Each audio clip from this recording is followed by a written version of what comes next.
This is FYI News 13, brought to you by SSPTV and the Hazleton Standard Speaker. For your information, the annual National Night Out is coming up in the borough of West Hazleton. We talk about crime in the area and more ahead of the event. Happy Friday and welcome to FYI on SSPTV and SSPTV.com. Thanks for opening your weekend with us. Here's our Friday headlines from FYI and the Hazleton Standard Speaker. The death of an Ashland woman has been ruled a homicide. 57-year-old Karen Kimmel was found dead in her home on Monday night. According to Schuylkill County Coroner Dr. David Moylan, she died from loss of blood due to a deep laceration to her neck. 55-year-old Donald Ray Erb was also found dead in the home, and results from his autopsy on Thursday are not yet available. An Amber Alert has been issued for a teenage girl from Wilkes-Barre. State police are looking for this girl, 16-year-old Jania Patterson. Her mother says a gunman dragged her out of her home on Eastview Drive. Police have issued a warrant for the arrest of 21-year-old Walter Lewis of Wilkes-Barre. He's accused of taking Patterson and pistol whipping a bystander before fleeing. He also fired a warning shot. Patterson's parents say Lewis is Jania's ex-boyfriend. A few days before the abduction, Patterson got a protection from abuse order against Lewis. Police are asking if you see Lewis to call 911 and not approach him since he's considered armed. Lewis is a black male around 5 feet 5 inches tall and about 130 pounds. He was last seen wearing a gray and black hooded sweatshirt. Patterson is described as a light-skinned black girl around 5 feet 4 inches tall and about 120 pounds. She was last seen with pants with skulls on them and a multicolored shirt. And if you have any information, please dial 911. State police said Troop N need your help finding someone accused of trying to steal card information from a local ATM. According to bank management at Community Bank on North Church Street in Hazel Township, this man installed the device on one of their ATM machines to fraudulently copy debit cards. The man in the photo is described as a white male. If you have any information, call Pennsylvania State Police at Hazleton at 570-459-3890. There's been a cleanup in Klein Township. Illegally dumped construction debris that was left by a Northampton County recycling company has been removed. The debris was dumped near the intersection of State Route 309 and Lofty Road. No taxpayer money was used in the cleanup. The Pennsylvania Department of Environmental Protection hired a contractor for the cleanup with money from the Solid Waste Management Act. The owner of MS Recycling in Bangor was ordered by DEP to remove the waste, but he did not, and DEP stepped in. 5 other sites in Carbon County were affected by MS Recycling and were cleaned up as well.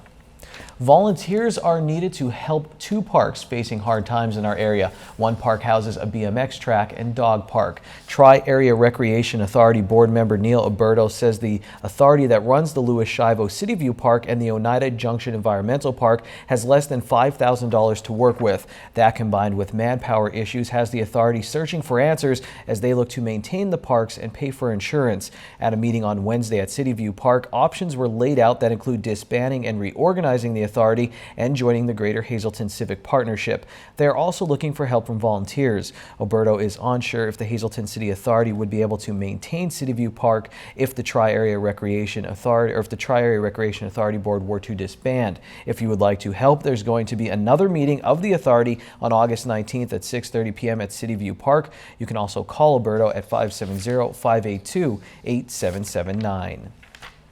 The Hazleton City Authority is thinking about adding ads to local water tanks. A state loan of $2.5 million is going to help renovate tanks at McKinley Street and Council Crest. With work being done to the tanks like repainting, Authority board member Dave Sosar thinks they can make some money by selling advertising space. Another board member, John Nellis, supports the suggestion, while board chairman Philip Andrus says he'd have to see the numbers. This Tuesday, the West Hazleton Crime Watch is inviting everyone to their annual National Night Out event. It's free and filled with fun. Here's more information from my interview with West Hazleton Crime Watch organizer John Shelley and West Hazleton police officer Alex Kostachko. And John, tell me a little bit about this. Working with the West Hazleton Police Department, what are they like? What's been the experience working with the crew over there? We have a great relationship with them. We have one of the longest standing crime watches in the area. This is our 17th year for National Night Out. Alex is our liaison that comes to our meetings every month, and he gives us a rundown of the calls that they receive during their month, and it's just a great opportunity for them to interact with the community and for the members that attend the meetings. National Night Out, national event, but why has it been so big in West Hazelton? I remember it as I was growing up. What makes it so successful, and what's going on this year? I think because our Crime Watch, it's just one. Hazelton has several different locations. We've been at the same location for as many, if not more years as the National Night Out's been going. And we've just had the same members year after year and the same people who donate and offer their time year after year. We've just had great support from everybody in the community. Why is this event so important to the organization, also maybe to the people? You hear so often, people have to take pride in their communities or maybe get out there and take a stand against crime. Talk about that a bit. It gives the community a chance to get to know one another. Whereas before we used to stay out in our backyard, wave to your neighbor. You don't see that so much anymore. The hanging your clothes in your backyard, that was Crime Watch back then. Now you don't see that so much, so we all get together during our meetings for National Night Out, and with the police, we all get to know one another. What's going on this year? events, why should people come out in West Hazelton? This year, we have Rainbow the Clown, character painting. We have representatives from Big Brothers Big Sisters, Red Cross, the Boy Scouts, Sorrento Gardens. Harry C. is going to be there. He provides our entertainment every year. We have Tricky Trays. We have a pre-sale on that takes place this Sunday from 2 to 5, and Tuesday night as well from 5 to 8. We have the West Hazelton Fire Department there as well with the Fun House. Everybody provides a little bit of information for the group that they're representing. All right, and coming back to Officer Kasachko, when people see police sometimes, even when I'm driving, I see a car, I sit straight up in my car, and maybe that's a good thing, but is this kind of nice to get to know your police officers in a different setting, and why is that important? I think your reaction is normal. A lot of people have that. A lot of citizens have that feeling when they're around a police officer, and what's great about this event is we can interact with people on a different level. It's not on a traffic stop. It's not on a call where we're called there on some kind of emergency. So they can come meet us. We can speak to children. We can speak to citizens, residents in the neighborhood. You can see, we're just not a faceless person behind the wheel of a police car. We can have interaction with them and get to know people on a one-on-one basis in a less stressful environment. Last question I want to ask you. You're from this area. I'm from this area. A lot of people nervous, scared, maybe. What can you say about the area still? You grew up here. Maybe to be smart, but what do you think about the area still? Again, it's all about a sense of community, looking out for each other, looking out for your neighbors. Any suspicious activity you see, we always say report it to 911, report it to the Crime Watch, come to the police, let us know about it. We're here to help protect, we're here to serve, and that's what we're here for, is to better our communities and keep our communities moving forward in a positive way. All right, we have so much time and so little to do. Strike that, reverse it. When we come back, it's Adopt Me from the Hazelton Animal Shelter. Plus, we'll have the weather forecast. And in sports, we're talking about cars, very fast ones. We'll get you all ready for the NASCAR Sprint Cup Series Windows 10 400 at the Pocono Raceway. Stay tuned for the FYI Fast Lane. We'll be right back.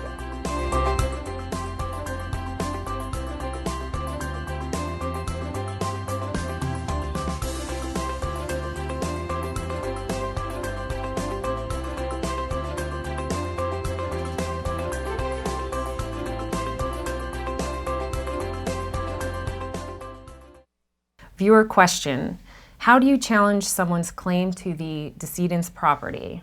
Well, that doesn't happen too often, but it does happen. And to the family of the decedent, it's a very important issue. I could just relate to you one particular incident that we had where the decedent had a rather large IRA account with a brokerage firm, and when we contacted that brokerage firm, they said, "Oh no, we're paying this to this other person who was not even a family member." And we said, "Wait a minute, now, get us some proof on that the decedent named them the beneficiary on that account." What they provided to us, we didn't think was particularly sustainable. So what we did is we had to file, and in the same situation, you would have to file a petition in the Orphans Court Division.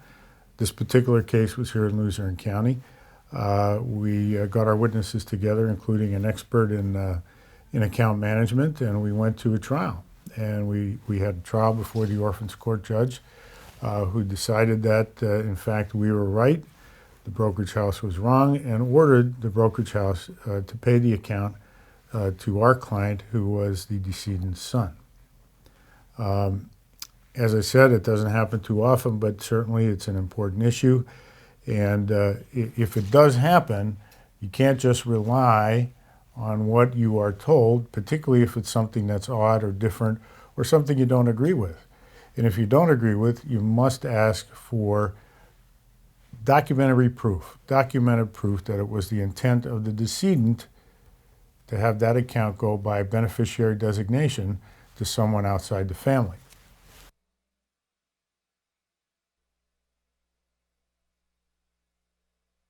Time now for FYI News 13 weather.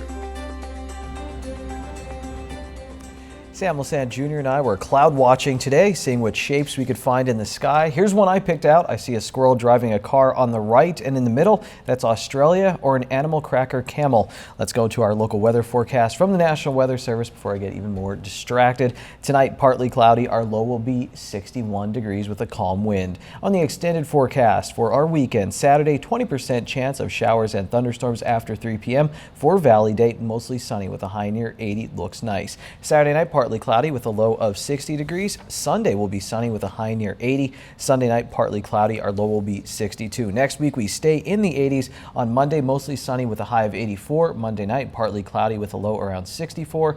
And then on Tuesday, mostly sunny with a high near 80. And Tuesday night, partly cloudy with a low around 60. Enjoy the blue moon tonight. Tonight's weather is brought to you by Valley High, the area's oldest ice cream and fast food restaurant. Stop on in for a cold treat including our ice cream and yogurt, or some hot food including our burgers, hot dogs, fries, and much more. That's Valley High, Route 93 in West Hazelton. Treat yourself today. Numbers with meaning, and I hope it means you won some money. Here's your midday winning lottery numbers. Pick 2, 4, 7, pick 3, 4, 8, 2. Pick 4, 5, 3, 1, 4, and pick 5, 8, 4, 9, 2, 0. Lottery numbers on FYI brought to you by Boyer Insurance Agency with 2 locations to serve you, one in Cunningham on Sugarloaf Avenue and the other one in Nescapec on Broad Street. You can call Boyer Insurance in Cunningham at 570-788-3543 and in Nescapec at 570-752-7683. Sports is next in the FYI Fast Lane, but first, adopt me from the Hazelton Animal Shelter.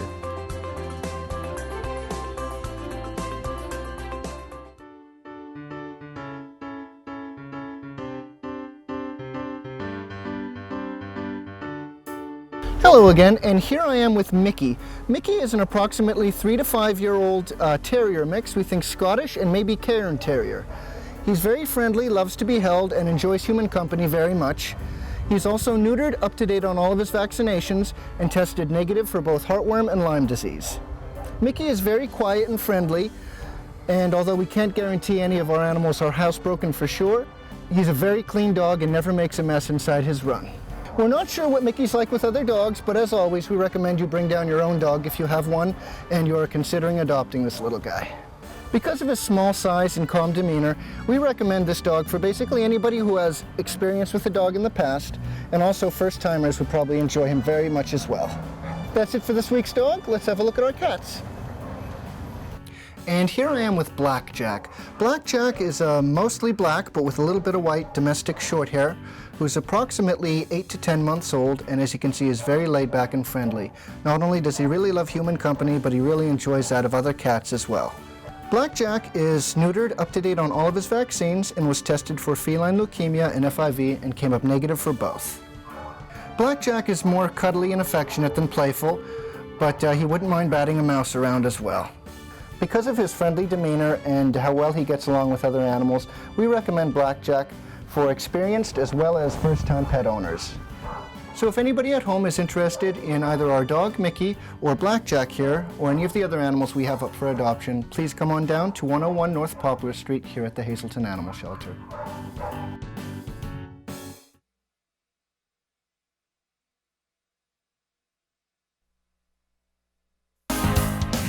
This is FYI News 13 Sports. It's the weekend of the Windows 10 400 NASCAR Sprint Cup Series race coming to the Pocono Raceway this Sunday, and back in the FYI Fast Lane with Dino Alberto, local motorsport journalist, does a lot of work up at the Pocono Raceway. And Dino, I told you I don't watch a ton of NASCAR, but I was watching Sharknado 3 and I noticed Joey Logano and Brad Keselowski was in that movie. These NASCAR guys, NASCAR knows how to market, but I think the cool thing with them is they're in Hollywood, they're all over. A lot of these guys still seem cool to talk to in that. Is that the experience you get with drivers, and is it different? You cover from the local levels to NASCAR. You know, it varies, Ken, depending on the situation and where you are. Sometimes when these guys are at the racetrack, you got to understand that they are focused on the job at hand. They need to be with their team. They need to be in that car. So sometimes you're not going to get that kind of response and the kind of story or the kind of interview that you would like from these guys, and rightfully so. It's no different with NFL and Major League Baseball and those guys as well when they're at their games and what they're doing. So, but as far as the marketing end of it, that's what NASCAR is all about. They are a marketing mogul. They live and breathe that type of stuff. They love to be in the limelight. They very seldom like to fade too far away from the mainstream of everything. And if you'll see that in the daily papers and everything, so they get it out there and they know how to market these drivers. And as you could see, all the race cars that in that series, they're moving billboards. So while Joey Logano and Brad Keselowski may be getting the headlines there, it's really been Kyle Busch I've seen as of late. And Joey Logano seems to be doing well for himself right now as well. Coming into Pocono, who are you looking at to have the advantage second Pocono race? You know, it's kind of interesting because I was picking Martin Truex the last time he was there. So you're putting me on the spot here with this deal. But Kyle Busch has never really had good luck at Pocono until recent years, and the kind of steamrolling that he's doing right now, he is only less than 30 points now out of getting into the top 30 in points, which would make him eligible for the chase. He already has the wins, but he has to be in the top 30 in points.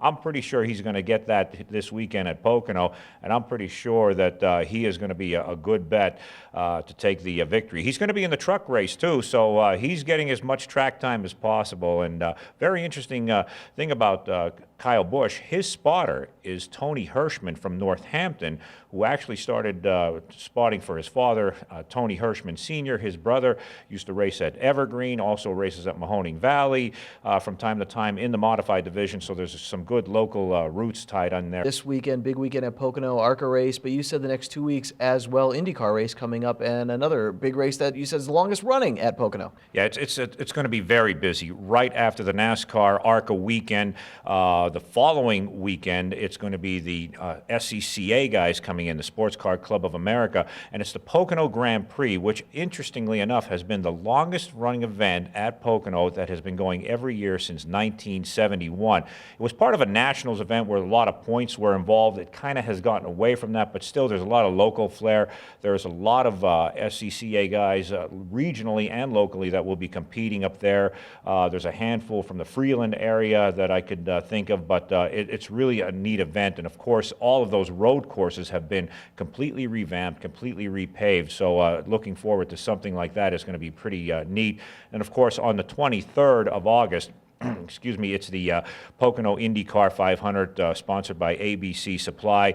Obviously, that's the big one. Last year was the fastest 500 mile ever, and it was somewhere in the neighborhood of over 200 some miles per hour for an average speed. They're qualifying at 222 miles per hour, which is absolutely unheard of. And keep in mind, that's over 40 to 50 miles an hour faster than what the stock cars are going right now. Make sure you check out Dino's coverage of the races in the Standard Speaker. Hey, look, it's the FYI Standard Speaker scoreboard. And the Rail Riders, they took 3 out of 4 against the Lehigh Valley Iron Pigs recently in Moosic. Both teams will stay in the state over the weekend as Lehigh Valley hosts Norfolk and Columbus comes to Moosic to take on the Rail Riders. Anthony Rizzo hit his 18th dinger of the season, and Joe Madden's Cubs picked up a win on the road against the Brewers on Thursday. Now, who's ready for Ron Marchetti? You can never be fully ready, but here it goes. Goodbye, July. Hi, everybody. This is Short Shots. Frank Blue Eye Sinatra would have been 100 years old today. Alex Rodriguez became only the 6th player in Major League history to hit a home run on his 40th birthday. He has 24 for the season and 678 for his career, 36 away from Babe Ruth's 714. Cole Hamels pitched a no-hitter for the Phillies against the Cubs at Wrigley last Saturday. The first no-hitter against the Cubs since Sandy Koufax fired a perfect game against Chicago in 1965. Jim Maloney of the Reds also no-hit the Cubs in 1965, but nobody has done it against the Cubs in the last 50 years. Hamels' gem was the 13th no-hitter pitched in Philadelphia Phillies franchise history, and it was his last showing as a Philly, while they were sweeping the Cubs at Wrigley for the first time since 2009. What else happened this week? Well, after trailing 5-0 to the Rangers, the Yankees scored 21 unanswered runs to win 21-5, but the following night they only scored 2 in a loss to Texas, who picked up Hamels from the Phillies. The Phillies also traded their closer, Jonathan Papelbon, to the Washington Nationals. Greg Biggio, Pedro Martinez, Randy Johnson, and John Smoltz were inducted into baseball's Hall of Fame on Sunday in Cooperstown. Martinez joins Giants right-hander Juan Marichal, who was inducted in 1983 as the only natives of the Dominican Republic elected into the Hall. Smoltz is the first player elected into the Hall with Tommy John arm surgery on his resume. He won 213 games and saved 154. The Cleveland Indians unveiled a bronze statue of Larry Doby, the first African-American player in the American League outside of Progressive Field. His first game was July 5th, 1947, 2 months after Jackie Robinson of the Brooklyn Dodgers broke the Major League color line. The Arizona Cardinals hired a woman coach who will coach the Cardinal linebackers, the first NFL female coach. That doesn't make any sense to me. And the NFL upheld Brady's 4-game suspension. Neither does that. Mother of God, strange things keep happening. Move over, July. Here comes August. Till Monday. Stay loose. Be happy, it's Friday, and go to Bottlenecks for half-price happy hour starting at 6 p.m. They have live music and half-price appetizers. Good evening, everyone, and here's tonight's social news. First tonight, happy sweet 16th birthday to Adriana Scarlett Ford of Hazleton. Love from Dad, Mom, and Dimitri. In our Talk of the Town report, Community Bible Fellowship Church will be holding a free lunch Sunday, August 2nd from noon to 2 p.m. The church is located at 458 West Spruce Street in Hazleton. Eat-in will only be available. For more information, please call 570-436-2061. And finally, the Area Agency on Aging of Luzerne County would like to remind the recipients of the 2015 Senior Farmers Market Nutrition Program vouchers that they have until November 30th to redeem them. These vouchers can only be used to purchase locally grown fruits and vegetables from participating stands. For more information, please call 570-822-1158, extension 3337. That's tonight's Talk of the Town. News 13 would like to send sincere condolences to the family and friends of these recently departed. Sean L. Greer of Latimer. Memorial is Tuesday at 7 p.m. at the Joseph B. Conahan Funeral Home. Friends may call Tuesday from 6 to 7 p.m. Anna Mae Meller of Mahanoy City. Private services will be held under the direction of the David D. Jarrett Funeral Home. Eileen T. Riley of Drums. Arrangements will be announced by the E. Blake Collins Funeral Home. And William J. Suby Sr. of Hazleton.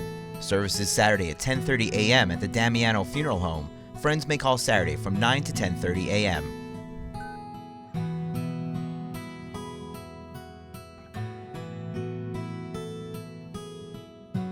Attention pay-per-view subscribers, if you see your name right now on News 13, you'll have 13 minutes to call in and win a free movie from Service Electric Cablevision. Our winner tonight is Kim Starrick of Hazel Township. Kim, if you're watching, give us a call right now, 570-455-7267, extension 104. If you're at Valley Night tonight in Cunningham and you see an out-of-shape newscaster riding his bike up a hill, don't laugh. Please go fetch me a water. Enjoy your weekend, everyone. We'll see you again on Monday. Till then, take it easy.